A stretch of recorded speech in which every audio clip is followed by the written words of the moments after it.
The Radio Memories Network is brought to you in part by Liberated Syndication, podcast publishing made easy, libsyn.com. That's libsyn.com. Welcome, old-time radio lovers, to the Boxcars 7-Eleven Old-Time Radio Pod. I am Bob Camardello, your host, and for the next hour or so, your guide, as we travel back in time, back before TV was, to the golden age of radio. Created as a forum to introduce new and upcoming stars, Warner Brothers Academy Theater had a short and glorious run during the spring and summer of 1938. All actors on the program were part of Warner Brothers' soon-to-be star-studded Academy of Acting. Each week consisted of a dramatic film adapted to radio. After each program, the sponsor plugs their product. Your graduate would love a new Gruen watch, and stars such as Ronald Reagan and Carol Landis chat up a storm. Now to our featured episode. French fries from Hollywood.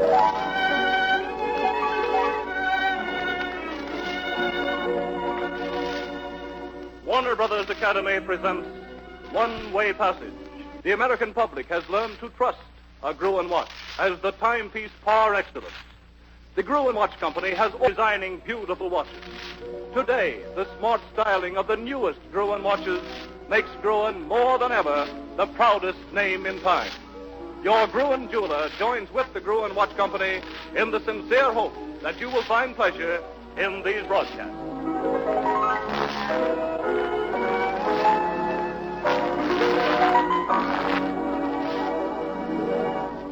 Tonight's premiere is a presentation of the Warner Brothers Academy, which has for the past 5 years given secret performances for the executives, producers, directors, and stars of Hollywood. Tonight, for the first time, Gruen makes it possible with the playing of One-Way Passage for the American public to join this exclusive audience. The Academy was founded by Warner Brothers 5 years ago for the purpose of developing motion picture actresses who have won their stripes in some medium of the drama other than the screen. In our audience tonight are many stars who have interested themselves in the Academy. We are further honored tonight to present a man whose interest in the Academy has been so evidenced that he has never missed a performance, and who is personally responsible for the success of many of today's stars. Mr. J.L. Warner, Executive Vice President in charge of production of Warner Brothers Pictures.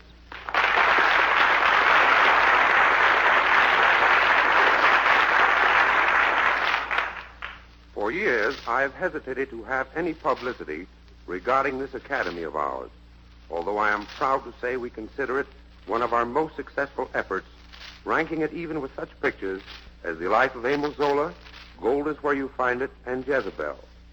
Associated with it have been such personalities as Errol Flynn, Wayne Morris, Edward G. Robinson, Dick Powell, James Cagney, and Betty Davis. And now, since we are convinced that it is possible to present these players to the public through the medium of radio, you are tonight for the first time invited to join us. I sincerely hope that you enjoy the young players of this Academy in One-Way Passage. Thank you, Mr. Warner. The honor of ringing up the curtain on One-Way Passage goes to the man who won the Academy Award by writing tonight's story, and who is now one of the most important producers on the Warner Brothers lot, Mr. Robert Lord.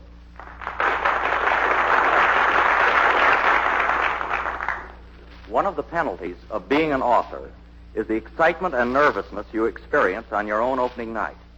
5 years ago, I went through that experience and thought I was finished with it. But now here is One-Way Passage again, having another first night.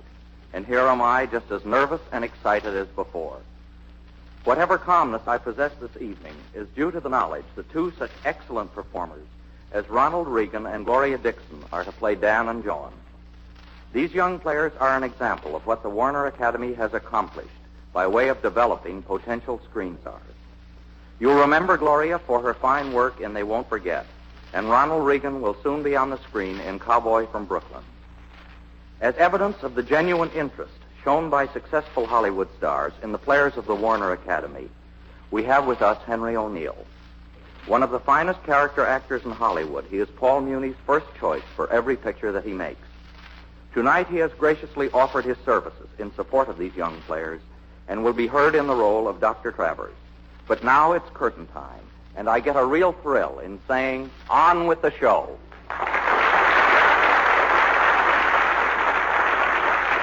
One-Way Passage.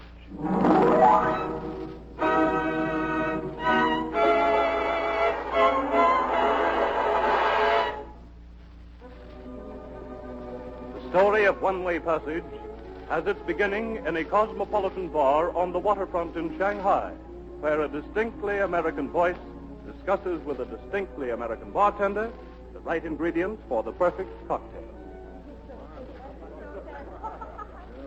Careful now, Joe. Not too much. Just a drop, partner. Just a drop. Oh. There. Say, that's great. And just a bit of stirring, ever so gently. Wouldn't do to shake it. Oh, no, absolutely not. You can't break up good liquor in a shaker. Believe me, friend, I wouldn't make one of these for a foreigner. Well, there she is. A paradise cocktail. I am, thanks to you. Hi, go ahead. Taste it. Well, Joe, here's that. Oh, Oh, now, lady, look what you've done. I'm sorry. Not at all. That's quite all right. You have some more there in the shaker, haven't you, Joe? You'll have to join me, you know. Joe, 2 glasses. Oh, no, Matter of fact, no man should ever drink a paradise cocktail alone. It's sacrilege. Here you are, partner. It's like watching a beautiful sunset all by yourself. Shall we? Yes, of course. And here's to you, Miss, My name's Joan. mine's Dan. Oh, that's lovely. I see you have a few drops left. You dropped. Yes. Always the most precious. Well? Just a moment. Those last few drops, let's drink them to our meeting. Our brief meeting. I'm sailing at noon. I'm sorry. And suddenly I'm sorry, too. Well, here's hail and farewell. Oh, that sounds too ruthless. I tell you, let's say, Auf Wiedersehen. Auf Wiedersehen. The last few drops. And, Joan, Yes, Dan? so that these 2 glasses will only remember this moment, let's break them. Right. And now, Auf Wiedersehen. Gee, she was a pretty lady. Yes, wasn't she? You know, Joe, for the first time, I almost wish I were sailing on that boat. Hello, Dan. If it isn't Steve Burke. Me had almost given up hope running into you. And Danny, boy, you're a team being back in Frisco again. Should ask that. Maybe we'd better get going. Wouldn't want to miss the boat.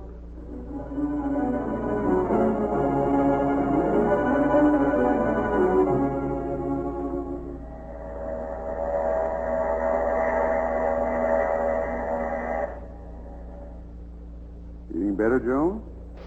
Yes, Doctor, I think I'll go out a while. Walk around the deck. Do something. I don't believe I'd leave my stateroom if I were you.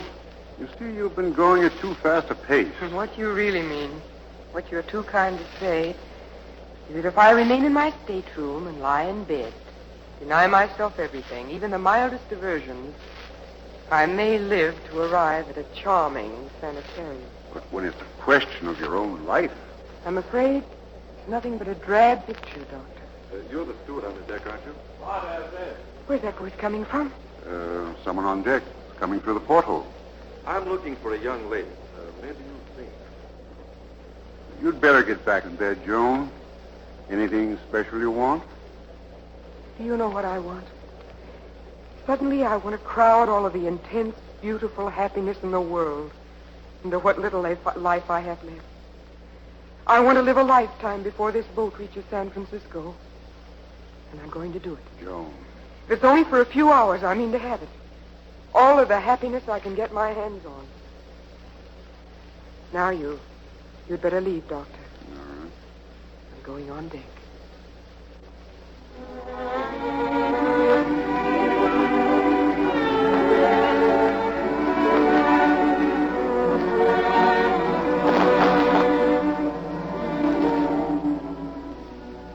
Now, look, bartender. Think real hard. You must have seen her.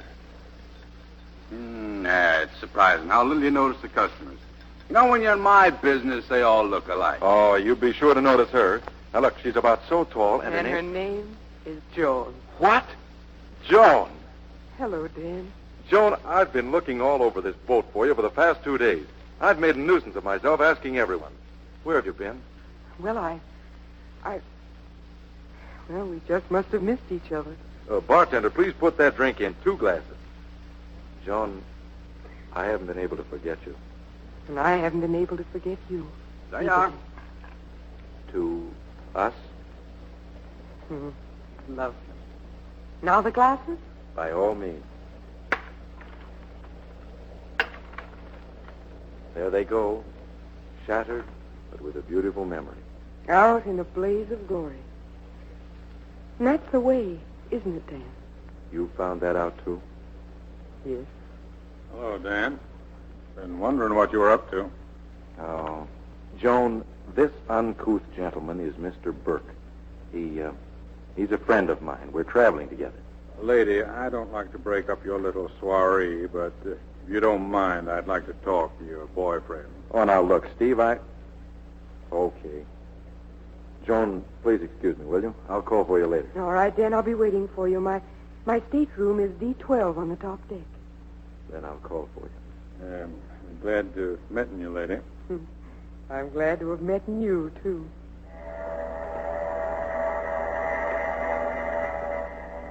Hey, what's the percentage in mooning around with a dame like that? That's something you wouldn't understand.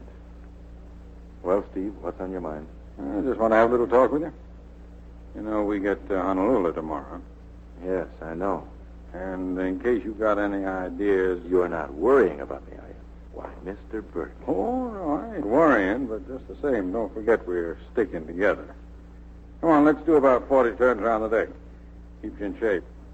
What's the percentage of me keeping in shape? Yeah, huh?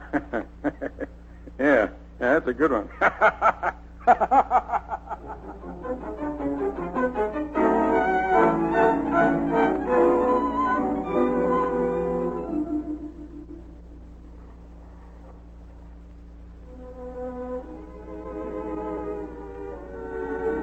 you tired, Joan? Tired? Oh, darling, no. I'm too excited. Oh, Dan, this has been the most wonderful evening. Just look at that moon on the water. And just think that straight ahead in the path of that moon, my precious, we have Honolulu. Tomorrow we'll be there. That's right. What are we going to do ashore, darling? Let's plan every minute. Let's not plan anything now, Joan. Let's just wait and see what happens. You don't seem very enthusiastic about it. Well, there's something that might keep me on board. Oh, Dan. Dan, and I'd counted on it so. But I won't be able to sleep tonight till you promise me you'll go. Well, all right. I'll meet you at the beach, boy. At the little... I'll be there. Shall we say an hour after the boat docks? Shall we? And, Joan, if something happens, if I don't get there, well, you wait an hour. That's all.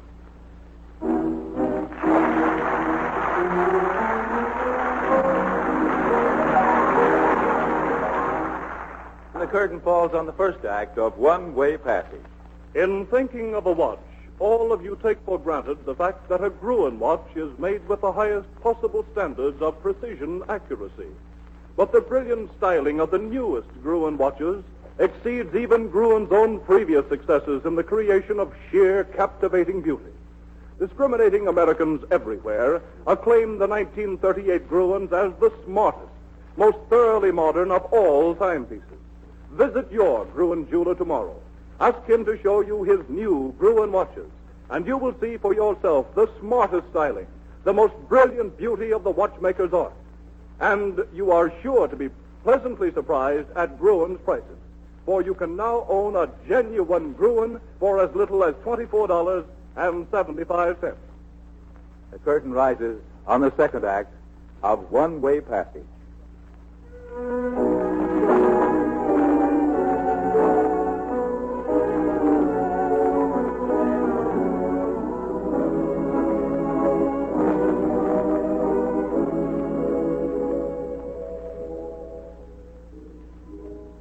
Oh, Dan.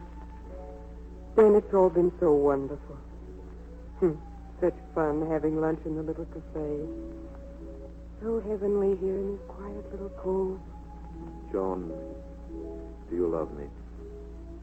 More than anything in the whole world. I love you more than life, Dan. Believe. Would you be content to spend the rest of your life with me in some far-off, isolated place? Of course, Dan, anywhere. Why you're so serious. I could send for you. Send for me. You see, dear, there are certain matters that may take me halfway around the world. Well, then don't send for me, Dan. I'll go with you. There, that's settled. Darling, I've got to tell you. Well, if it's serious, I don't want to hear it. Not today. But, Joan... No, Dan. Don't talk. Just hold me. In your arms. Dan.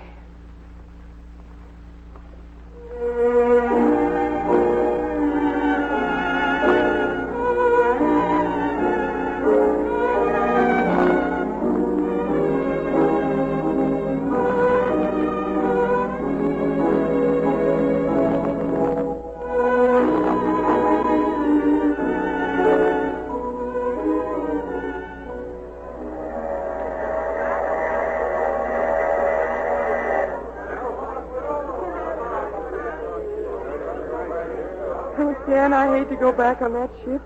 I've had the most glorious day. You two going on board? Well, yes, at least that's the idea. 2 minutes to sailing time. You better hurry. Joan, Yes, dear? there's something I've been trying to tell you all day. Well, not now, darling. We haven't time. Yes, I must tell you. Now. Here. Let me hold you close. And please understand. Dan, I'm not going back on the ship. you're not... Dan. Joan. Joan, darling. What's going on here? She's fainted. You want me to help you carry her? No, I can do that all right. I can carry her. I'll take her aboard. All right, stand tight, everybody. Let him through. Come on, open up a path here. Come on.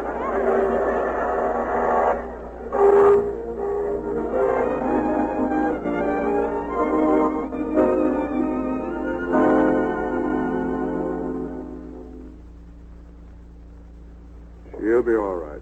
Are you sure? Yes, but she must have absolute quiet and rest. I was very much against her going ashore today. Oh, it was my fault, Doctor. But if you're sure she's going to be all right, I'll be leaving. Certainly. Dan, Yes, dear. don't leave me. You must be quiet now. Try to sleep. Don't leave me. She's resting. Then I think I'll go on. I'll walk out into the corridor with you. I want to tell you something. All right, but hurry it up, will you, Doctor?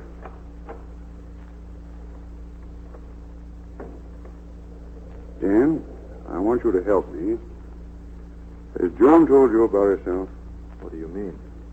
Joan must have absolute rest and quiet if she's ever to reach the mainland alive. I didn't know it was that bad. Yeah, she's had several attacks like this one. She survived them, but it isn't humanly possible that she could survive another. The slightest excitement might kill her. A shock surely would. And, Dan, I know the shock that is coming. Doctor, you've been talking to Steve. Yes, I have. Then you know that Steve is a cop who finally caught up with me. That I'm under arrest. Yes, I know. But can we find some way to keep it from her? I don't know how. If I could go over the side when we're out at sea to keep her from knowing, I'd gladly do it. But that wouldn't help. Doctor, the ship's moving. We're on our way again. I gave Steve the slip today. Then I came back. That was my last chance. Doctor, the next time the boat stops, they'll turn me over to San Quentin. I guess Steve told you. They're going to hang me, Doctor. They're going to hang me for murder.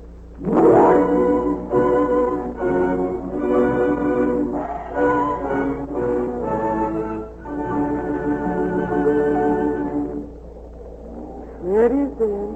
Golden Gate. We'll be in San Francisco quicker than you can say. Paradise Cocktail. Yes? Won't be long. You're not very cheerful about it. What do we do tonight, darling? Let's go someplace and drink a dozen paradise cocktails.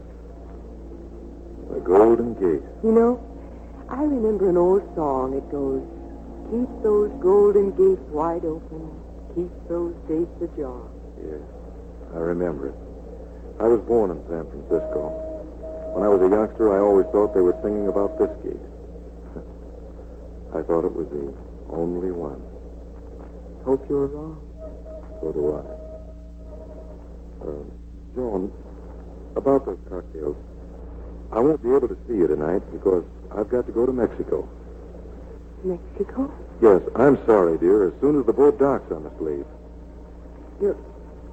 You're going to Mexico? I must go. I may have to stay there a long time.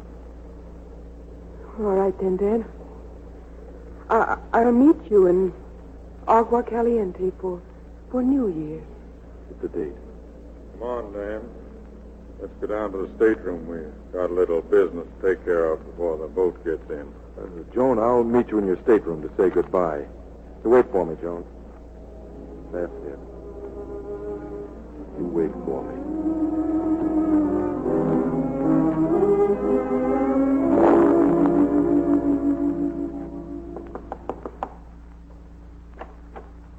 Hello, miss. What can I do for you? Well, I was looking for Dan, Mr. Hardesty. Isn't this his stateroom? Sure it is, miss. Well, I was waiting for him in my stateroom, but he didn't come. Do you know where he is? Blimey, I don't know where he is exactly, but I know where he's going. I was never so shocked in my life. All the time I was thinking he was a gentleman, and a fine gentleman, too, you might say. Well, what happened? What happened? His pal, you might rightly say, puts a pair of blooming handcuffs on him, and out they go. What do you say? It's the truth, so help me, miss. His friend told me so. He says they're going to hang him.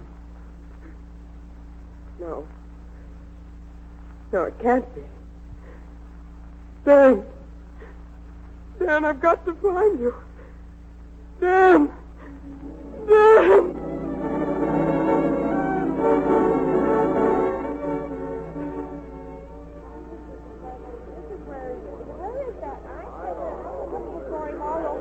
Dan! Dan! Oh, Joan, we were just leaving. I know. I know. Sorry to upset you like this, Miss Ames, but we wasn't expecting you. Joan, I'm sorry it had to come like this. I wanted to tell you. Well, I only wanted to say goodbye, Dan. Not goodbye, Joan. Ever. Remember? I'll be with you. And remember Agua Caliente. New Year's Eve. Oh, sweet, isn't it?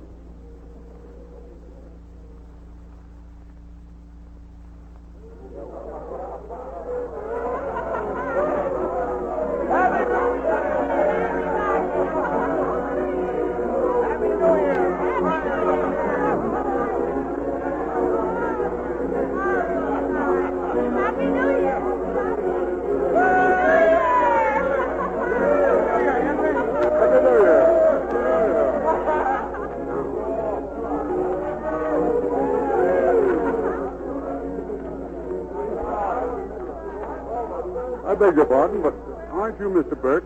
Huh? Oh, sure, I remember you. You're that doctor fellow, yeah. I met you on the boat. Yes, you're the detective who was with Mr. Dan Hardesty. That's right. What are you doing in Caliente? Oh, I came down here on a sort of a vacation. Thought a change of scene might do me good. Yeah, same with me. Bring your drink over here. We'll have one together. All right. Hey, waiter, bring the doctor's drink. Si, senor. We'll be having this drink just at midnight. See? It's almost 12. Yeah. Glad I run into you, Doc. I was getting kind of lonesome. Kind of down in the dumps. Your drink, senor. Oh, thank you. I guess maybe we ought to drink this one to Dan and Miss Ames, don't you think? I was just going to suggest that myself. It was tough they had to hang. Yes, I read about it in the paper. Too bad. I like him. This wasn't bad enough. The guy had to fall in love. What about the lady? Did she take it hard? She died. 2. You know, I heard him say, Agua Caliente, New Year's Eve.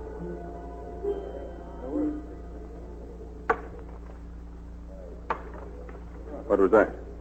Oh, just somebody broke a couple of glasses. Well, here's Truman.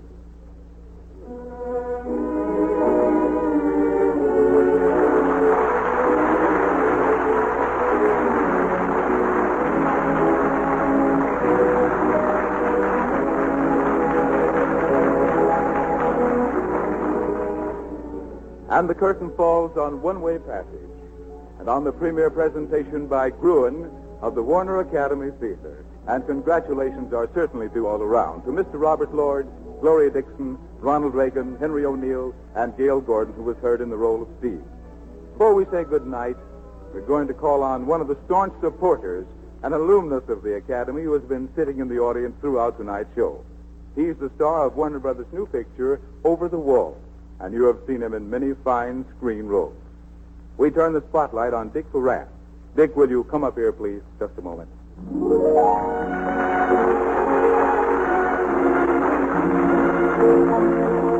While Dick Foran is coming up on the stage, I want to urge you to visit your Gruen jeweler tomorrow. There you will find the Gruen Curvex. In the Gruen Curvex, the beautiful and graceful lines of the curved case are filled with a rugged, full-size curved movement. A curved watch must have a curved movement unless accuracy is to be sacrificed. Only the Gruen Curvex combines beauty and dependability. For this Curvex principle is patented exclusively by Gruen. Also at your Gruen jewelers, you will find a wide variety of Gruen watches, all beautifully styled by the world's leading watch designers, all made in the Gruen tradition of precision workmanship and priced to suit every need and fit your pocketbook. Insist on the name Gruen on the dial of your new watch. Gruen, Gruen, the proudest name in time. Dick Foran, meet the audience.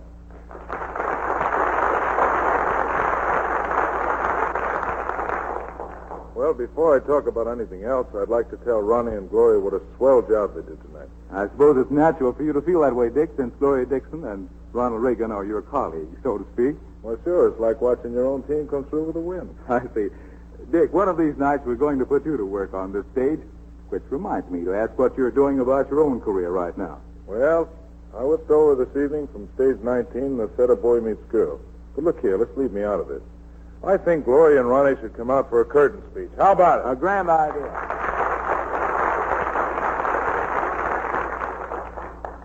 Come on, you two. This is opening night. You've got to stand still for congratulations. Well, you'll have to give me a little time, Dick. I'm going to take a while for me to forget that I'm not Joan. Well, how do you feel, Ronnie? Well, Dan Hardesty's been one of my favorite screen characters for a long time. And I feel a little humbled that I was allowed to play him tonight. And say, while we're throwing bouquets, I saw Over the Wall last night, Dick. You were swell. I thought you'd like One-Way Passage, Dick, because you played a convict in Over the Wall. Of course, I know both scenes because you're in prison. Well, it's no movie set either because the story was written by a man who knows about such things. Warden Louis C. Laws of Sing Sing. And after sitting on that set behind iron bars for several weeks, you know, I can sympathize with Dan Hardesty. But you sing your way out of jail, which makes your ending happier than Dan's. Well, I'll be a lot happier when my turn comes to do a play at this theater if I turn in a job of acting that's half as good as yours was. Thank you, Dick, and good night. Good night, Dick. Thanks, everyone.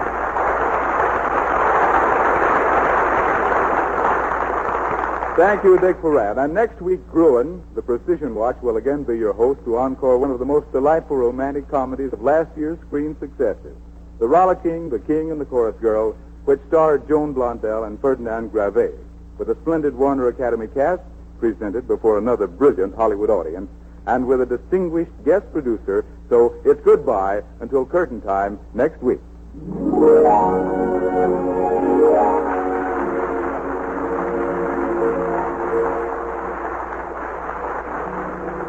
are pleased to announce that Dick Foran, starring in Over the Wall, a gripping drama of prison life written by Warden Louis D. Laws of Sing Sing Prison, may be seen this week at your local theater. And join us again next week in the Warner Academy Theater, transcribed from Hollywood. A feature of the Trans-American Broadcasting System.